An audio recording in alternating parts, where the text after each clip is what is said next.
இப்போது உங்கள் குழந்தைக்கு புதிய அரங்கம் நட்சத்திரா ப்ரீ ஸ்கூலின் டே கேர் சேவையில் 1.5 வயது மற்றும் அதற்கு மேற்பட்ட குழந்தைகளுக்காக காலை 9:30 மணி முதல் மாலை 6 மணி வரை பாதுகாப்பான விளையாட்டு மற்றும் கற்றல் சூழலில் நேரம் செலவிடுங்கள். இது உங்கள் குழந்தைக்கான சிறந்த ஆரம்பம். மாய்ஸ்வது அல்லது 12வது வகுப்பில் தேர்ச்சி பெற முடியலையா? கவலை வேண்டாம். உங்கள் வாழ்க்கையை புதிய திசையில் வழிநடத்த நாக்ஷத்ரா அகாடமி இப்போது தயாராக இருக்கிறது. National institute open schooling board மூலம் டிஸ்டன்ஸ் எஜுகேஷன் வாயிலாக நீங்கள் உங்கள் வருடத்தை மீட்கலாம். அதிகாரப்பூர்வமான தேர்வுகள், குறைந்த அழுத்தம், உங்கள் கல்வி கனவை இன்னும் நெருங்குங்கள்.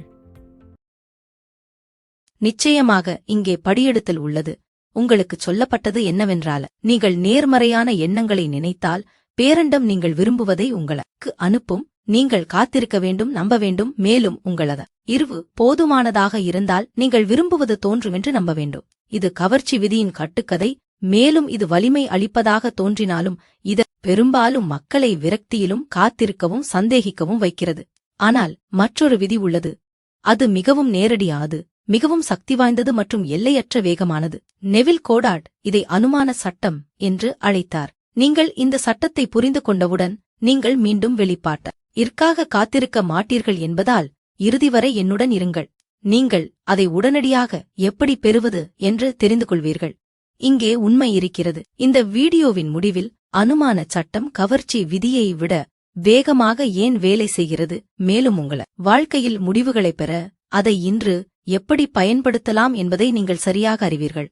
கவர்ச்சி விதி ரகசியம் முதல் சமூக ஊடக பயிற்சியாளர்கள் வரை எல்லா இடங்களிலும் பிரபலப்படுத்தப்பட்டுள்ளது.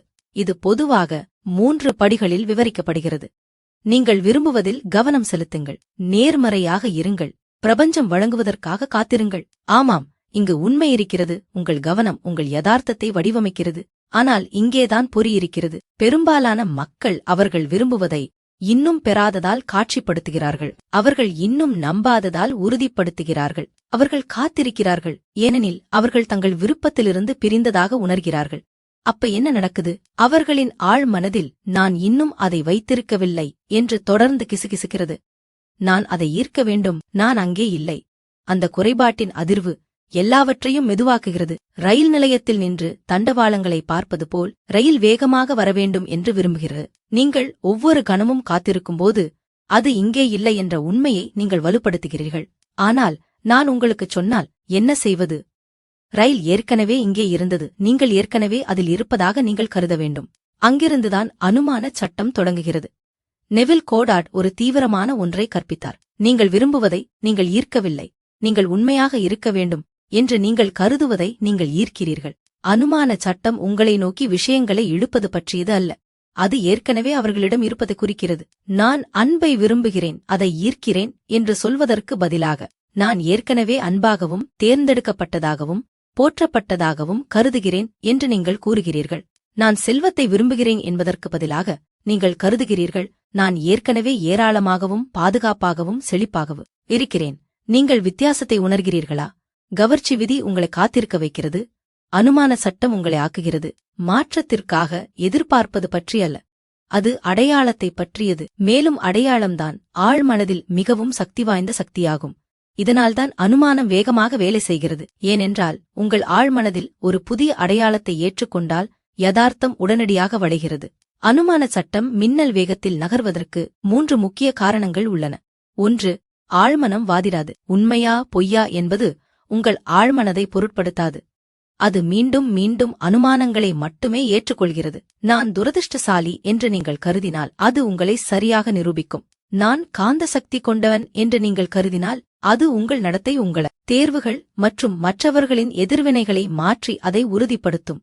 2. அடையாளம் செயல் உருவாக்குகிறது. நீங்கள் ஒரு நிலையை அனுமானிக்கும்போது அதனுடன் இணக்கமாக நடந்து கொள்கிறீர்கள். நீங்கள் ஒரு எழுத்தாளர் என்று கருதினால் நீங்கள் எழுதுவதை ஆரம்பிக்கிறீர்கள். நீங்கள் பணக்காரர் என்று கருதினால் பயத்திலிருந்து அல்லாமல் ஏராளமானவற்றிலிருந்து முடிவுகளை எடுக்கிறீர்கள். மேலும் அந்த செயல்கள் முடிவுகளை துரிதப்படுத்துகின்றன. 3வது உருவம் எதிர்பார்ப்பை விட வலுவாக ஒலிக்கிறது. நம்பிக்கை பலவீனமானது, இருப்பது சக்தி வாய்ந்தது. வேகத்திற்கு பதில் அளிக்காமல் உருவத்திற்கு பிரபஞ்சம் பதில் அளிக்கிறது. ஆனால் நீங்கள் உண்மையில் அனுமானத்தை எவ்வாறு பயிற்சி செய்கிறீர்கள்? யதார்த்தம் வளைந்து போகும் வகையில் உங்கள் அடையாளத்தை எவ்வாறு மறுவடிவமைப்பது? நடைமுறைக்குரிய படிகளுக்கு செல்வோம். நெவில் மற்றும் எண்ணற்ற பயிற்சியாளர்கள் இந்த விதியை எவ்வாறு பயன்படுத்தினர் என்பது இங்கே. 1. முடிவில் வாழுங்கள், செயல்முறையை அல்ல, ஆனால் முடிவை கற்பனை செய்து பாருங்கள். அன்பை தேடுவதை காட்சிப்படுத்தாதீர்கள், நீங்கள் ஏற்கனவே நேசிக்கப்பட்டு படுத்திருப்பதை காட்சிப்படுத்துங்கள். செல்வத்தை உருவாக்குவதை கற்பனை செய்யாதீர்கள், ஏற்கனவே உங்கள் ஏராளமான வங்கிக் கணக்கை சரிபார்த்துக் கொண்டிருப்பதை கற்பனை செய்து பாருங்கள். 2. மன உணவு. உங்கள் உள் பேச்சை பாதுகாக்கவும். ஒவ்வொரு முறையும் என்னிடம் இன்னும் இல்லை என்று சொல்லும்போது நான் இருக்கிறேன் என்று மாற்றவும். நீங்கள் உங்களுடன் வைத்திருக்கும் உரையாடல் நீங்கள் செல்லும் யதார்த்தத்தை உருவாக்குகிறது. 3. திருத்தம். உங்கள் கடந்த காலத்தை மீண்டும் எழுதுங்கள். நீங்கள் ஒருமுறை தோல்வியுற்றால் கற்பனையில் நீங்கள் வெற்றி பெற்றதாக கருதுங்கள். நீங்கள் நிராகரிக்கப்பட்டால் நீங்கள் தேர்ந்தெடுக்கப்பட்டதாக கருதுங்கள். நினைவகத்தை திருத்துவதன் மூலம் அதை மீண்டும் செய்வதிலிருந்து உங்கள் ஆழ்மனதை விடுவிக்கிறீர்கள். 4. சைட்டஸ். தூக்கத்திற்கு சமமான நிலை. தூங்குவதற்கு செல்வதற்கு முன் உங்கள் புதிய யதார்த்தத்துடன் ஆழ்மனதை அழுத்தவும். விருப்பம் நிறைவேற்றப்படுவதை உணர்ந்து அந்த நிலையில் தூங்குங்கள். உங்கள் ஆழ்மனம் அதை உண்மையாக ஏற்றுக்கொள்கிறது, ஏனென்றால் வெளிப்படுத்துவதற்கான மிக விரைவான வழி ஆவதுதான். ஏனென்றால் நீங்கள் தன்னை மாற்றினால் யதார்த்தம் தன்னைத்தானே மாற்றிக்கொள்ளும். ஆனால் வார்த்தைகள் போதாது. அனுமானத்தின் சக்தியை உணர உங்களுக்கு கதை தேவை. நான் உங்களை ஒரு கட்டுக்கதைக்கு அழைத்து செல்கிறேன். ஒரு காலத்தில் ஒரு வேதியியலாளர் இருந்தார். அவர் ஈயத்தை தங்கமாக மாற்ற விரும்பினார். அவர் சூத்திரங்கள், சடங்குகள், பிரார்த்தனைகள் கூட முயன்றார். ஆனாலும் ஈயமாவே இருந்தது. ஒரு இரவு அவர் ஒரு கண்ணாடியை கனவு கண்டார். அதில் அவர் ஈயத்தை பார்க்கவில்லை, ஆனால் தன்னை ஏற்கனவே தங்கமாக பிரகாசிப்பதைக் கண்டார். அவர் எழுந்ததும் ரகசியம் உலோகத்தை மாற்றுவது பற்றியது அல்ல என்பதை உணர்ந்தார்.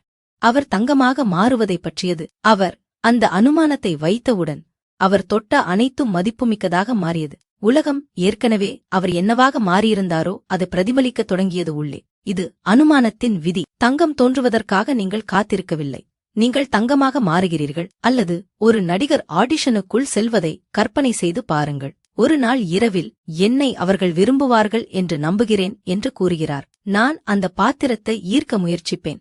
மற்றவர் உள்ளே நடந்து செல்கிறார். அனுமானித்து, நான் இந்த கதாபாத்திரம், யார் அந்த பகுதியை பெறுகிறார்கள் என்று நினைக்கிறீர்கள்? இது ஒருபோதும் காத்திருப்பது பற்றியது அல்ல, இது எப்போதும் ஆவது பற்றியது.